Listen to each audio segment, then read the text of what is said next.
Demonstrations continue this Monday in Chile's capital, Santiago, to show support for the Mapuche community.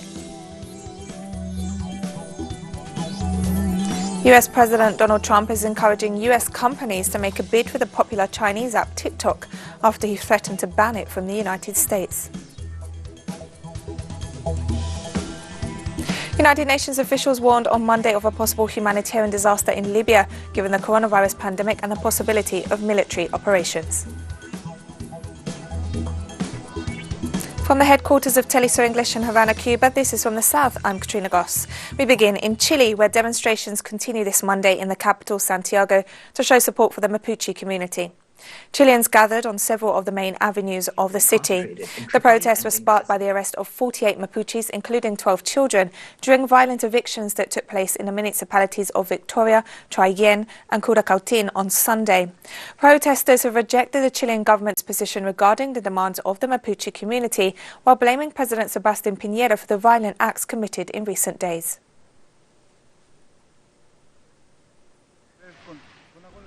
The reason, above all, is linked to the hunger strike that Mapuche political prisoners are undertaking, and in addition to what happened last Saturday in Curacautín. There is real sadness, bitterness and anger over what happened there. The government and the state must assume responsibility for what is going on. They are turning us against each other, Mapuche against Mapuche. The state has to respond to the demands of the Mapuche people.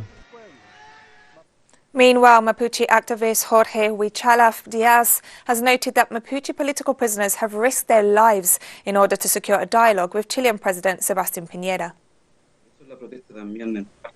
The protests aim also to political prisoners who put in risk their lives, that put their bodies as a bargaining chip in order to reach a dialogue. It is unbelievable. The government is determined to carry out a military intervention bigger than the one we have already here for several years, with the militarization and the permanent aggression to our communities. And as the protests continue in Chile against attacks on Mapuche communities by right-wing groups, as well as heavy repression by state security forces, our correspondent Alejandro Kirk brings us more details on the events over the past few days. Yes, the events of Saturday night have triggered a lot of reactions in the country. Demonstrations by Mapuche communities in several towns of the Wallmapu, the Mapuche country, Concepción, Valdivia, Temuco, Traiguén and Cochipuyi, where a truck was burned this morning. All of them met with heavy repression, as it is usual in Chile, by the militarized police.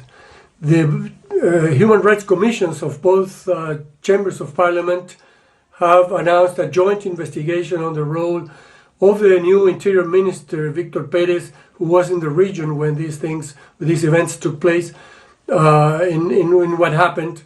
And what happened was right-wing mobs organized by paramilitary groups allegedly attacked several town halls simultaneously, which had been seized by Mapuche activists.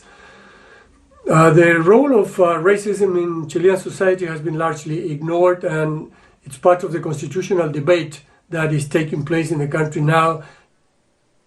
The National Board of the United Socialist Party of Venezuela held a video conference headed by President Nicolas Maduro this Monday. The event sought to explain measures in the face of the COVID-19 pandemic and evaluate the efforts of grassroots party leaders. According to President Maduro, the PSUV has had to transform its functional mechanisms into a powerful social movement in order to address the needs and challenges facing the population in the face of the pandemic. Meanwhile, regarding international and regional issues, President Maduro mentioned the importance of the Sao Paulo Forum virtual meeting, which was held a week ago to identify and organize new goals for the region. We are going to recover the National Assembly with the people. It is the people who have the task. I hand this responsibility to the people. It's the Venezuelan people who have the task of recovering the National Assembly and putting it at the service of the people themselves, of peace, of national unity, sovereignty, national stability, welfare, happiness, economic recovery. Brazil's Vice President Hamilton Mourão stated during an event with foreign correspondents that relations between his country and the United States will remain unchanged, regardless of who wins the US presidential election. Regardless of whether President Trump is elected or if Joe Biden is the new president of the US, the relationship between Brazil and the US will remain the same. The American hegemony is threatened in some respects by China's rising power. This is reflected in this discussion around 5G, where we know that this company you have mentioned, Huawei, has a capacity above some competitors. Meanwhile, Brazilian President Jair Bolsonaro's chief of staff has tested positive for COVID-19 as the total number of coronavirus cases confirmed in the country surpassed 2.7 million this Monday. Army General Walter Sousa Braga Neto is the 7th Brazilian minister to have contracted the virus, but is reported to be asymptomatic. According to a statement, the official will remain in isolation until a further examination and medical evaluation is carried out, but will continue to work remotely. Brazil's health crisis shows no signs of slowing as the nation continues to be the second hardest hit in the world after the United States. The official COVID-19 death toll has now surpassed 94,000, according to Health Ministry data.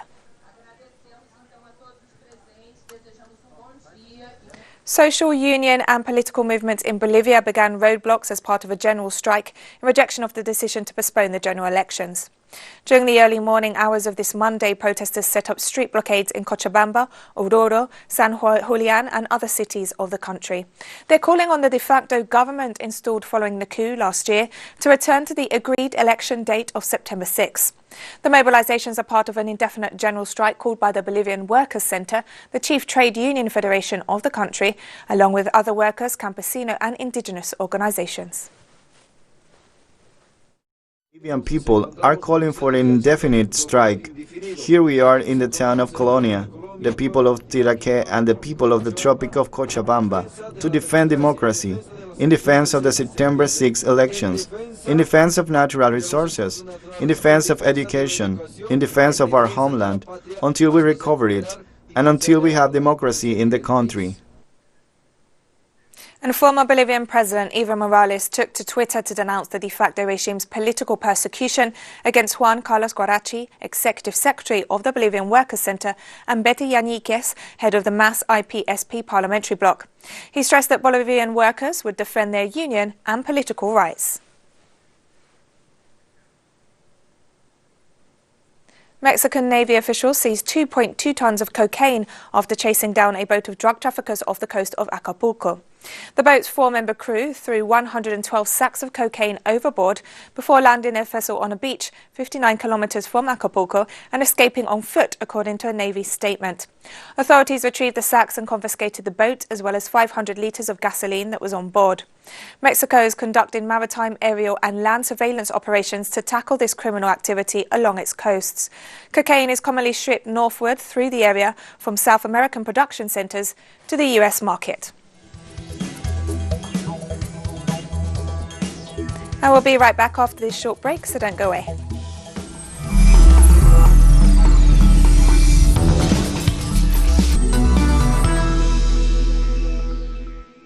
Welcome back to From the South. US President Donald Trump has given Microsoft the go-ahead to try and buy the popular Chinese app TikTok after he had threatened to ban it from the United States entirely. Trump announced that he suggested to Microsoft's chief executive that he attempt to buy the app, as he wouldn't mind if Microsoft or any other very American company bought it. Used by as many as 1 billion people worldwide to produce 60-second videos on their cell phones, TikTok has become the latest focus of the ongoing political and trade battles between Washington and Beijing. US Secretary of State Mike Pompeo recently announced that measures would be taken against Chinese apps like TikTok due to supposed national security concerns.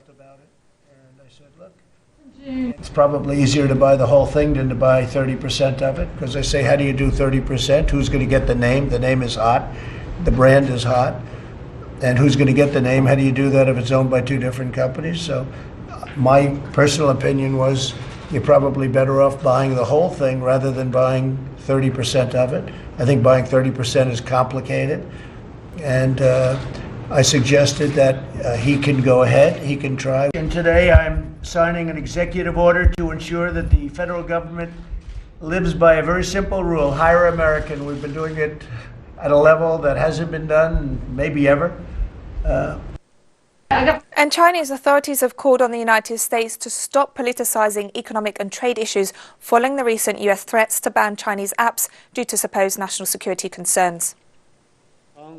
The US is using an abused concept of national security and, without providing any evidence, is making presumptions of guilt and issuing threats to relevant companies.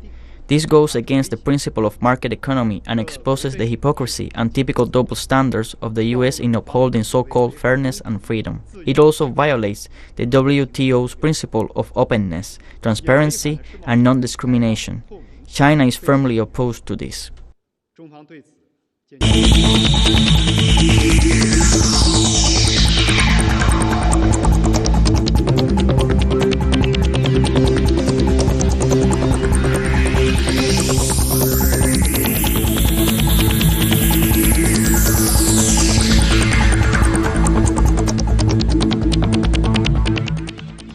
The United States leading expert on infectious diseases, Dr. Anthony Fauci, has said schools can be reopened as long as the risk presented by the novel coronavirus is very low. Speaking in an afternoon press briefing on Monday, where he appeared via video link with the governor of the state of Connecticut, the director of the National Institute of Allergy and Infectious Diseases said the default approach should be to open schools for in-person classes for the sake of children's social and mental health, as well as access to nutrition, but stressed that safety came first. Connecticut has a comparatively low number of coronavirus cases as compared to other states. That are unintended but can occur. My approach is always, and I'll say it whether I'm in Connecticut or in any other place, is that the default position should be to try as best as you possibly can to open up the schools for in-person learning. For the following reason. It's important for the children because of the psychological benefit, and in some places, even for the nutrition of children who rely on the breakfast and the lunches in school for proper nutrition. Number two, there are important negative downstream effects that are unintended but can occur of a ripple effect on the parents who have to dramatically modify their own work schedule when you keep children at home. Having said that, there's a big however there. And the however is the primary consideration should always be the safety, the health, and the welfare of the children, as well as the teachers, and the secondary effects for spreading with regard to the parents and other family members. If the infection rate is so low that there's very little chance of there being infection spread, then you should feel okay about doing it, but making sure that you do the things that are necessary to prevent spread. It's always up to the final decision of the responsible parent to do what's best for the child. We can only show you that when the infection is low at the level you're seeing now, the risk is low. But if you do start to see infections, you may need to pull back. Locust swarms have invaded Russia's southern regions, causing huge damage to local agriculture, according to regional authorities. A state of emergency has been declared in 7 parts of the Republic of Kalmykia, according to the emergency ministry. The damage is estimated at over $13 million. In the Volgograd region, the locust invasion was caused by a severe drought. For many villagers, agriculture is the main source of livelihood, and the risk of being left without provisions for the winter is very real. However, local officials have assured they have the necessary equipment to control the infestation. A group of 200 migrants on 8 barges arrived overnight in the Italian island of Lampedusa. The island has now seen the arrival of over 5,500 migrants in the past 2 weeks, according to the mayor of Lampedusa, Salvatore Martello. The official told local media that 250 boats have landed on the island a few miles off the coast of Libya and Tunisia. Many of the migrants that arrived in recent days have been transferred to other parts of Italy. However, there are currently about 900 being held in the island's migrant reception centre, which only has capacity for 100. French authorities have implemented rules on outdoor mask wearing in those parts of the country hardest hit by COVID-19. Beach resorts along France's Atlantic coast are among the areas where the new rules apply. The move comes after a nationwide decree last month required people to wear masks in all indoor public places. However, pressure on the government is growing to make outdoor mask use compulsory on a national level. France is seeing an increase in virus infections, with hundreds of new clusters reported in recent weeks, as people begin to get together to socialise and for summer holidays. France has reported 7,000 new cases in the past week after a strict 2-month nationwide lockdown largely brought the virus under control. And we have more stories coming up after this final break, so stay with us.